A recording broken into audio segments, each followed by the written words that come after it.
사랑하는 성도 여러분, 우리 모두에게는 작지만 간절한 소망 하나씩은 있습니다.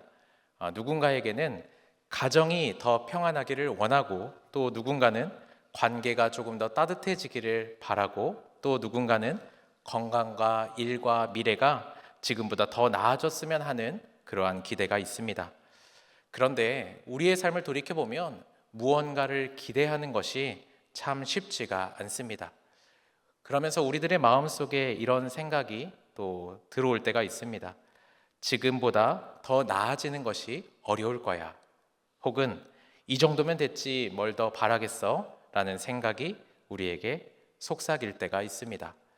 이러한 생각이 우리에게 들어오게 될 때는 우리는 자연스럽게 위축되게 됩니다. 마음이 움츠러들게 됩니다. 그러면서 감사가 서서히 사라지고 기대는 힘을 잃어버리게 됩니다. 감사가 빠져나간 자리는 곧바로 걱정이 채워지고, 기대가 사라진 자리에는 불안이 자리를 잡게 됩니다. 하지만 오늘 말씀은 우리에게 이렇게 말합니다. 감사는 영혼의 호흡이다. 감사는 영혼의 호흡이다 말하고 있습니다. 감사는 단순히 예의상의 표현이 아니라 하나님께서 우리의 마음을 다시 숨쉬게 하시는 은혜의 통로입니다.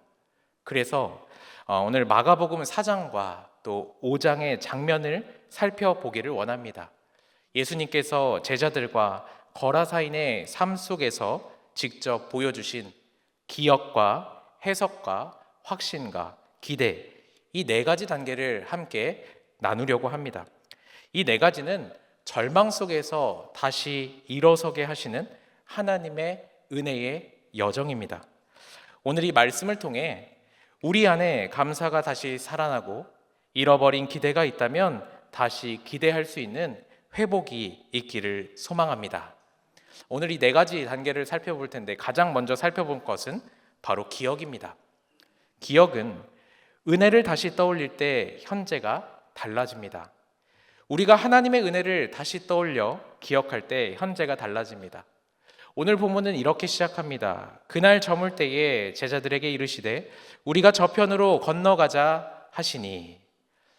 제자들은 광풍을 마주하기 전까지 두려움과는 전혀 다른 압도적인 경외함으로 마음이 충만했습니다. 왜냐하면 이 제자들이 광풍을 마주하기 전에는 예수님께서 직접 보여주신 기적을 실제로 경험했기 때문입니다. 베드로는 장모가 열병에서 즉시 일어난 것을 자신의 눈으로 보았고, 야고보와 요한은 회당에서 귀신이 소리를 지르며 도망가는 그 장면을 목격했습니다. 또 제자들은 해질 무렵 온 동네 사람들이 병고침을 받는 그 장면을 예수님의 곁에서 바로 지켜보았습니다. 또 제자들은 예수님의 말씀 한마디로 모든 사람들의 마음이 바뀌는 장면을 바로 눈앞에서 목격했습니다. 이 모든 기적은 제자들이 몸으로 기억하고 있는 살아있는 은혜의 기억입니다. 예수님께서 제자들에게 저편으로 건너가자라고 하셨을 때 제자들은 이미 알고 있었습니다. 제자들은 예수님은 고치시는 분이시다. 예수님은 어둠을 몰아내는 분이시다. 예수님은 내가 아는 것보다 훨씬 더 위대하신 분이시다라는 것을 분명히 알았습니다. 그래서 압도적인 경외감으로 충만했습니다. 그런데 오늘 본문, 광풍이 몰아치자 그 모든 기억이 단숨에 무너져 버립니다. 결국 제자들은 이렇게 외칩니다. 선생님이여, 우리가 죽게 된 것을 돌보지 아니하시나이까. 여기서 중요한 신앙의 진실을 발견하게 되는데요. 제자들은 예수님을 잊은 것이 아니라 예수님이 어떠한 분이신지를 순간적으로 잃어버린 것입니다. 이것은 기억의 상실이라고 볼 수 있습니다. 사랑하는 여러분, 예수님이 어떤 분이신지 그 기억을 상실하는 것은 때로는 제자들뿐만 아니라 우리의 모습이기도 합니다. 가정의 문제 앞에서, 뜻하지 않는 질병 앞에서, 경제적인 어려움 앞에서, 관계의 상처 앞에서 우리는 예수님이 어떤 분이신지를 때로는 잊어버리고 살아갈 때가 있습니다.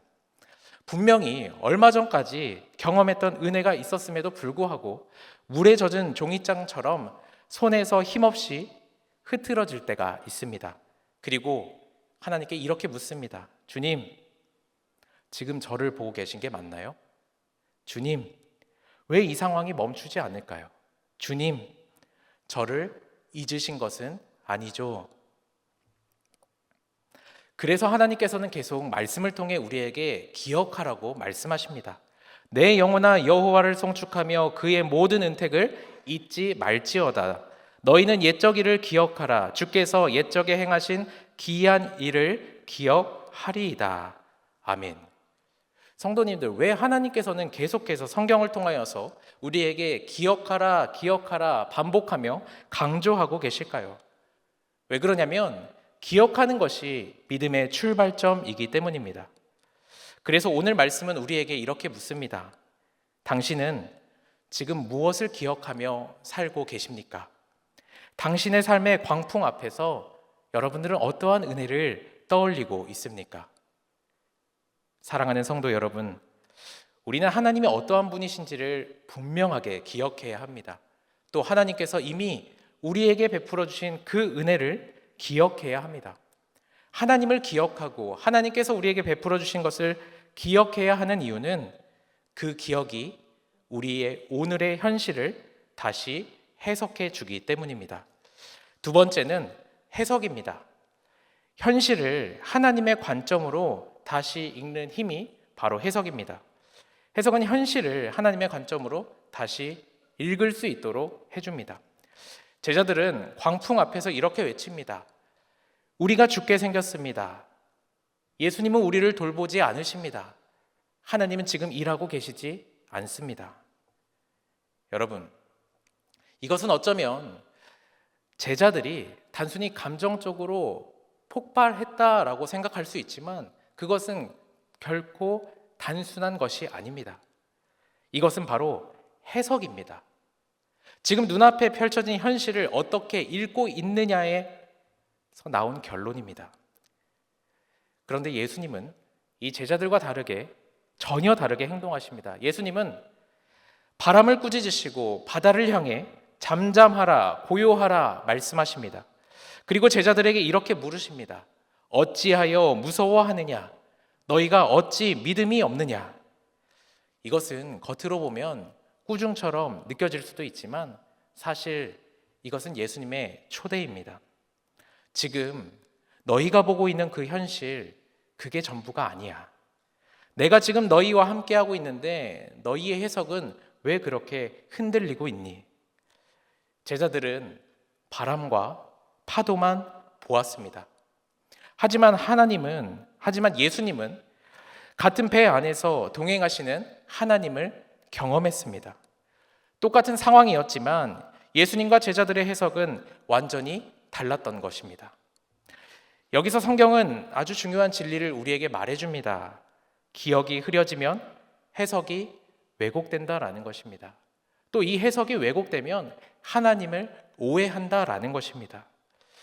사랑하는 성도님들, 우리가 삶의 광풍을 마주할 때도 똑같습니다. 가정의 충돌 앞에서 우리는 하나님이 나를 떠나셨나 해석하고 경제적인 어려움 앞에서 하나님이 나를 돕지 않으신가 해석하고 관계에 갈등이 생기면 왜 하나님이 나를 지켜주시지 않을까 해석합니다. 마치 마주하는 문제가 나를 흔드는 것 같지만 사실 나를 흔드는 것은 잘못된 해석입니다. 그래서 잠언은 이렇게 말합니다. 너는 마음을 다하여 여호와를 신뢰하고 내 명철을 의지하지 말라. 내 명철을 의지하지 말라. 왜일까요? 왜냐하면 우리의 해석은 언제나 불완전하기 때문입니다. 우리는 미래를 알지 못합니다. 우리는 전체를 이해할 수 없습니다. 그리고 때로는 감정에 너무 쉽게 흔들립니다. 그래서 인간의 해석은 언제나 한계가 있습니다. 그리고 그 한계가 드러나는 그 자리에서 복음은 우리에게 이렇게 말합니다. 너의 해석보다 하나님의 시선이 더 크다. 너의 판단보다 하나님의 계획이 더 깊다. 너의 불안보다 하나님의 임재가 더 가깝다 복음은 우리에게 말합니다. 예수님이 우리 안에 계시면 우리는 같은 현실 속에서도 완전히 다르게 해석할 수 있습니다. 이것이 바로 예수 그리스도의 복음입니다. 그리고 여기서 이 해석의 다음 단계인 확신이 자연스럽게 시작하게 됩니다. 우리가 뒷부분을 다 읽지는 않았지만 마가는 제자들의 확신을 더 깊게 세우기 위하여서 마가복음 4장을 지나서 5장 거라사인의 이야기로 이어주고 있습니다. 바로 제자들이 예수님이 누구이신지를 더 깊이 확신하도록 하기 위한 흐름입니다. 세 번째 살펴볼 것은 바로 확신입니다. 확신은 예수님이 누구이신지를 보는 순간 믿음이 다시 일어나게 됩니다. 예수님이 누구이신지를 기억하고 해석하는 순간 우리의 마음에 확신이 일어나게 됩니다. 이제 마가는 제자들을 광풍의 바다에서 곧바로 거라사 땅으로 데려가게 됩니다. 왜일까요? 해석이 바로 서면 그 다음 필요한 것이 바로 예수 그리스도가 누구이신지에 대한 확신이기 때문입니다. 제자들이 거라사 땅에 발을 내딛습니다. 발을 내딛자마자 본 장면이 충격적이었습니다. 한 사람이 무덤 사이에 살고 아무도 묶어둘 수 없고 쇠사슬을 끊고 밤마다 울부짖고 심지어 자기의 몸을 해치는 사람.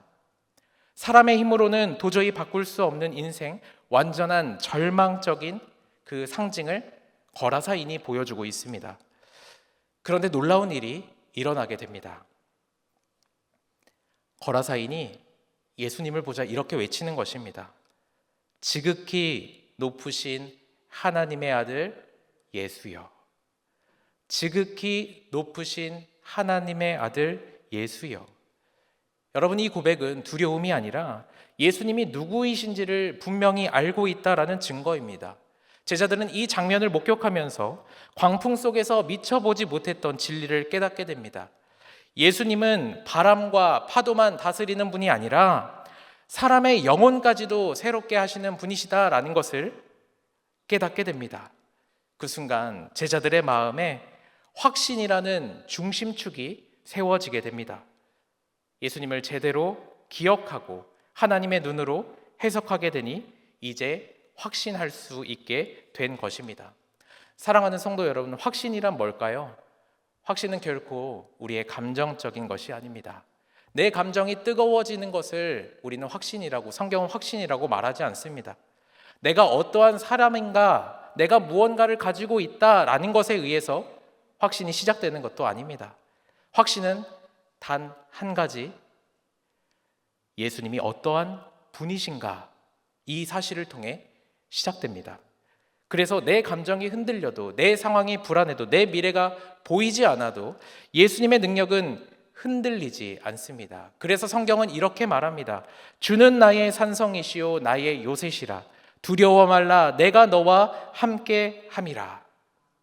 확신이라는 것은 주님이 지금 나와 함께 한다라는 그 인식이 내 마음 깊은 곳에서 움직이기 시작한다라는 것입니다. 제자들은 거라사인의 그 회복을 보면서 광풍 속에서 놓쳤던 진리를 마음속에 새기게 됩니다. 그것은 바로 주님이 나와 함께 하신다라는 것입니다.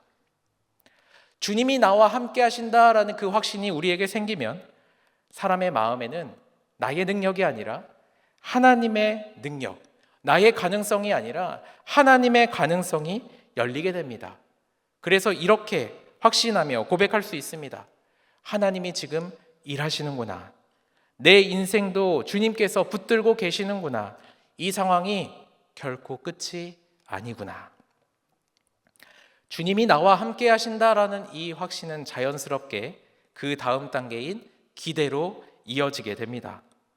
왜냐하면 이 확신은 앞으로를, 그 미래를 열어주기 때문입니다. 마가는 이어지는 거라사인의 회복 이야기를 통하여서 우리에게 기대의 회복으로 나아가라고 초대하고 있습니다. 네 번째는 기대입니다. 예수님이 계시기에 내일을 바라볼 수 있습니다. 예수님이 나와 함께 하신다라는 그 확신 때문에 우리는 내일을 기대할 수 있습니다. 이제 말씀은 완전히 달라진 회복된 거라사인의 모습을 보여줍니다. 지금 그는 예수님의 발치에 조용히 앉아 있습니다. 멀쩡한 옷을 입었고 정신이 온전해졌습니다. 그런데 사람들이 이 모습을 보며 두려워합니다.